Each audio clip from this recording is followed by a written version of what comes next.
Hello, এখন আমরা যাচ্ছি হচ্ছে ডাঙায়। আম গাছটায় দুটো আম পেকেছিল, দেখবো যদি পড়ে তো কুড়োবো, তাই যাচ্ছি আমি আর বাপি।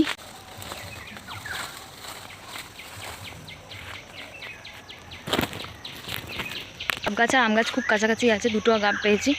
ওই পিছনেটা হলো গাব গাছ আর এই যে আম গাছ। আগের দিন এসেছিলাম, একটা আম পেয়েছিলাম। এই যে দেখছি এটা আম গাছ। এই যে এখানটা অনেক পড়ে থাকে, কিন্তু এখন নেই। আগের দিনে একটা পেয়েছিলাম। আর আরেকটা গাছ আছে, বাপি ওটা দেখতে গেছে আছে কি, মানে পড়েছে কি। বাড়িটা পুরো হচ্ছে মাঠের ধারে, যে দূরেরটা দেখা যাচ্ছে ওটা। তো চলো, আমি তো আর পেলাম না, বাড়ি যাই। চলো, আজকে হচ্ছে একাদশী, তাই জন্য রুটি তরকারি হচ্ছে, সবারই হয়ে যাচ্ছে। এখানে সে একবার রান্না করছে। মা কি করছিলে? আটা মাখছে। আর বড় মা কোথায়? বড় মশলা বাড়ছে। বড় মা কেন দেখা যাচ্ছে না? বন্ধ হতে পারেনি, তাই জন্য সে একবার মাথা গরম হয়ে গেছে। সোয়াবিনের তরকারি, পরোটা, সিমুই হচ্ছে, আর আমি খাচ্ছি ভাজা সোয়াবিন। ট্যাঙ্ক পরিষ্কার করবে বাপি, তাই স্কচ বাইটটা আমি খুঁজে পাচ্ছিলাম, মাঠে চলে রেখে গেছি। কোথায় রেখে? চলো। আকাশটা কিন্তু খুব সুন্দর লাগছে। কাল যেহেতু বৃষ্টি হয়েছে, বৃষ্টির পর কিন্তু আকাশ খুব সুন্দর লাগে। আর মা, বড় মা, সেজো কাকিমা তিনজন হচ্ছে কাচাকুচি করেছে, তাই বড় মা এসে ছাদে জামা কাপড়গুলো উল্টাচ্ছে। বাপি ঢুকে পড়েছে ভেতরে, এবার আমরা ঢাকনাটা দিয়ে দেবো।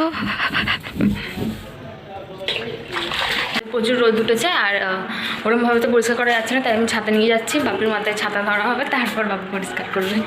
প্রচুর রোদ উঠেছে, একটু মেঘছাই ছিল, কিন্তু হচ্ছে রোদটা এই উঠলো। ছাতা ধরে দাঁড়িয়ে আছে মা।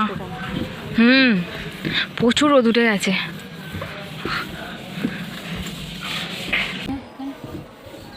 নোংরা জলটা মা বালতি করে বাইরে ফেলে দিয়েছে। বাপি এখন সার্প দিয়ে করছে। কোথায় ছাতা ধরে আছে? হ্যাঁ, প্রচুর গরম। একটু মেঘ মতো ছিল, কিন্তু আবার রোদ উঠে গেছে। স্নান হয়ে গেছে, আর আমি এখন যাচ্ছি ছাদে জামা কাপড় মেলতে।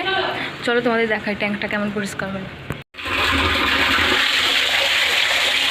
পুরো পরিষ্কার হয়ে গেছে, জামা কাপড় মেলা হয়ে গেছে। আর এত রোদ উঠেছে, ছাদে আর থাকাই যাচ্ছে না। তো আমি এখন যাচ্ছি হচ্ছে নিচে। আর আজকের মতো ভিডিওটা আমি এখানেই শেষ করছি। দেখা হচ্ছে খুব তাড়াতাড়ি আবার একটা নতুন ভিডিওতে। টাটা।